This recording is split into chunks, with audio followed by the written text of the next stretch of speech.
పబ్బం గడిపారు కాబట్టి 11 సీట్లు పరిమితి. ఈ రోజున యూరియా విషయానికి వస్తే గతంలో కొన్నాళ్ళ క్రితం మీరు చూశారు, ఉప్పు షార్టేజ్ వచ్చేస్తుందంటే అధిక మొత్తంలో 4-5 నెలలకు ఒకసారి విక్రయించే ఉప్పుని బల్క్గా కొనేసేటప్పటికి నిజంగా ఉప్పు షార్టేజ్ వచ్చింది.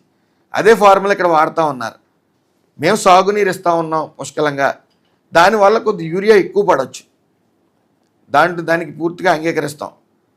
అయితే ఎప్పుడైతే షార్టేజ్ వచ్చేస్తుందని విష ప్రచారం చేయటం వల్ల ఎక్కడ షార్టేజ్ వస్తుందని రైతులు ఒక్కసారిగా బల్క్గా కొనడానికి ఒక ఎకరానికి 2 బస్తాలు సరిపోద్ది మ్యాక్సిమం యూరియా. ఇప్పుడు నీరు ఎక్కువ సప్లై అవుతుంది కాబట్టి 3 బస్తాలు. అలా కాకుండా రైతులు 6 బస్తాలు షార్టేజ్ వస్తుందని 7 బస్తాలు కొనటం వల్ల అక్కడ కొద్ది ఒత్తిడి పెరిగింది. అయినప్పటికీ మీరు గమనించవలసింది ఏంటంటే, సుమారు గత ప్రభుత్వం ఏటా సగటున 5 లక్షల మెట్రిక్ టన్నులు సప్లై చేసేది. కానీ ఈ ప్రభుత్వం ఈ ఖరీఫ్ సీజన్కి మేము సుమారు 7 లక్షల మెట్రిక్ టన్నులు ఈ రాష్ట్రం అంతా కూడా సప్లై చేయడం జరిగింది. అలాగే మన జగన్మోహన్ రెడ్డి ఆ ట్విట్టర్లో పోస్ట్ చేశారు, ఒక లైన్లో రైతులు యూరియా కోసం నిలబడితే షార్టేజ్ వచ్చింది, రైతులు ఇబ్బంది పడిపోతూ ఉన్నారని. అంటే ఆయన ఉద్దేశం ఏంటంటే, బలం ఉన్నవాళ్ళు ముందుకు వెళ్ళిపోవాలి, కొట్టేసుకోవాలి, అక్కడ ఎవరికి అందిని యూరియా బస్తాలు తెచ్చేసుకోవాలనేది అతని ఉద్దేశం. ఇప్పుడు ఈ రోజున ఎక్కడైనా సరే, ఒక రైల్వే కౌంటర్లో కానీ బస్సు కౌంటర్లో కానీ ఎక్కడైనా సరే లైన్లో నుంచి మనం తెచ్చుకునే ఆచారం ఉంది. అది కూడా తప్పు కింద మరి ఆయన చేస్తున్నాడంటే ఈ రోజున సిగ్గుపడే విషయం. అలాగే సుమారు ఆగస్టు నెలాఖరికి 5,69,712 మెట్రిక్ టన్నులు యూరియా సప్లై చేయడం జరిగింది. అలాగే ఈ నెలలోనే సుమారు 94,482 మెట్రిక్ టన్నులు ఇవ్వడం జరిగింది. అదేవిధంగా 11వ తారీఖు లోపు సుమారు 40,000 మెట్రిక్ టన్నులు ఇవ్వడానికి మేము సిద్ధంగా ఉన్నాం. ఎక్కడ షార్టేజ్ లేదు, కేవలం విష ప్రచారమే ఇక్కడ జరుగుతూ ఉంది. వాళ్ళు ఏదైతే సూపర్ 6 అమలు కాదు, ఇది అనితర సాధ్యం అని చెప్పి వాళ్ళు విష ప్రచారం అలాగే ఎగతాళి చేయడం మనం చూసాం.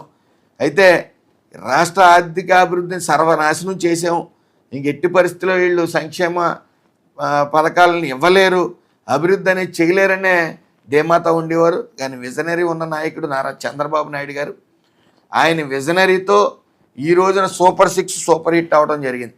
అలాగే శ్రీశక్తి కూడా ఆ బస్సుల్లో అక్కడక్కడ చిన్న చిన్న సంఘటనలు జరుగుతుంటాయి, కామన్. అది ఇక్కడే కాదు, శ్రీశక్తి ఇచ్చినప్పుడే కాదు, సంక్రాంతి సమయాల్లో కానీ పండగ సమయాల్లో కొద్ది రద్దీగా ఉన్నప్పుడు చిన్న చిన్న సంఘటనలు జరుగుతూ ఉంటాయి. ఆ చిన్న చిన్న సంఘటనలు కూడా భూతద్దంలో చూపించి ఆడవాళ్ళు మగవాళ్ళని కుట్టేస్తున్నారనో, మగవాళ్ళు ఆడవాళ్ళని కుట్టేస్తున్నారనో భూతద్దంలో చూపించడం జరుగుతూ ఉంది.